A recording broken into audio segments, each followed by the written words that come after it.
40 वर्ष माधुरी नांदणी परिसरामध्ये आनंदाने राहत होती, बागडत होती. नदीमध्ये आंघोळ करायची, लहान मुलांच्यावर खेळायची. परंतु कुणातरी नतद्रष्टाची नजर लागली आणि खोटे पुरावे करून, खोटी तक्रारी करून, न्याय व्यवस्थेला हाताशी धरून, अक्षरशः न्याय व्यवस्थेला सुद्धा मॅनेज करून आमच्या माधुरीला इथनं नेलं.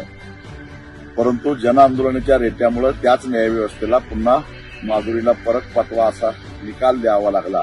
परंतु तरी सुद्धा कागदी खेळ करून तिचं आगमन लांबवायला लागलेलं आहे.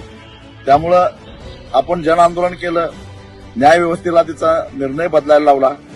आता माझं असं म्हणणं आहे की जसे कागद तयार करून तुम्ही माधुरीला नेलं, तशीच कागद तुम्हीच तयार करा आणि माधुरीला आमच्या परत आणून द्या. त्यामुळं माधुरीच्या घर वापसीसाठी जन आंदोलनाच्या रेट्याची पुन्हा एकदा गरज आहे असं मला वाटतं आणि त्याची सुरुवात आपल्याला 28 जुलैपासून करायची आहे. म्हणून माधुरीवर प्रेम करणाऱ्या सगळ्या जाती धर्माच्या लोकांनी किमान एक दिवस माधुरीसाठी नांदणी दिशेला भेट देऊन तिच्या आगमनाची तयारी कशी चालू आहे हेही एकदा डोळ्याखालून घालून जावा एवढी माझी